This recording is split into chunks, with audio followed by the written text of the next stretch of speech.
सभी को नमस्कार। करियर फर्स्ट चैनल पर आप सबका स्वागत है। डिक्टेशन लिखने के लिए तैयार है। Ready start. वह पौधा जो कपड़ों को नीले रंग में रंगने का स्रोत है।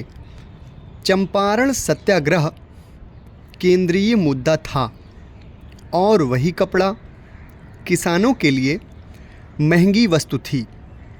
अतीत में एक समय हम शीर्ष कपास उत्पादकों में से एक थे, लेकिन हमारे किसान कपास से बने उसी उत्पाद से वंचित रह गए।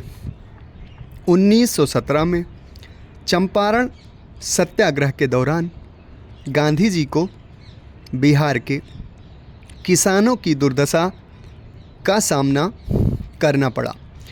भीलवाड़ा गांव में उनकी मुलाकात एक महिला से हुई और उनसे चर्चा के दौरान उन्हें एहसास हुआ कि वह अपनी साड़ी सिर्फ इसलिए नहीं बदल पा रही थी क्योंकि उसके पास दूसरी साड़ी नहीं थी। उनके मन में कताई बुनाई का ख्याल आया। उन्होंने अहमदाबाद के कपड़ा मिल मालिकों के सहयोग से आश्रम में बुनाई की शुरुआत की। इसी प्रक्रिया ने फिर से भारतीय उद्योगों को समर्थन दिया और किसानों को सीधे लाभ नहीं पहुंचाया।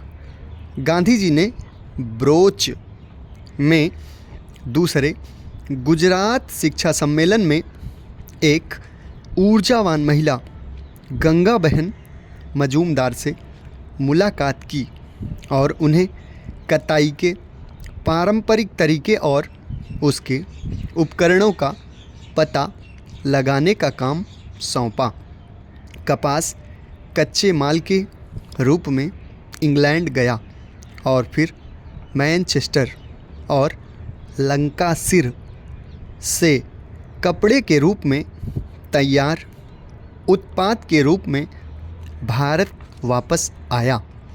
चंपारण की घटना ने भी उनकी भावनाओं को तीव्र कर दिया और वह किसानों के लिए एक पूरक व्यवसाय की पहचान करना चाहते थे जो लाभकारी रोजगार के लिए उनके समय और ऊर्जा का उपयोग करने में मदद करेगा।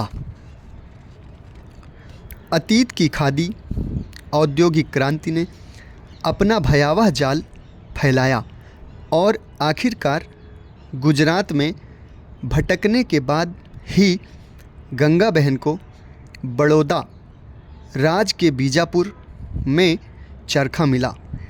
वहाँ बहुत से लोगों के पास अपने घरों में चरखा था, लेकिन उन्होंने लंबे समय से उन्हें बेकार लकड़ी के रूप में छतों पर रख दिया था।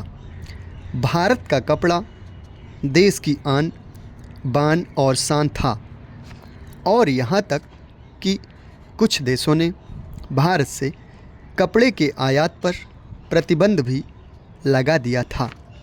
हमारे कपड़ों ने कई देशों के राजघरानों को सजाया। ये भी हाथ से काते और हाथ से बुने हुए कपड़े थे। उन्होंने गंगा बहन को कताई फिर से शुरू करने की तैयारी की अपनी बात बताई। ब्रिटिश औपनिवेशिक नीति के अनुरूप नए अधिनियमित कानूनों ने एक नई व्यापार प्रथा का मार्ग प्रशस्त किया।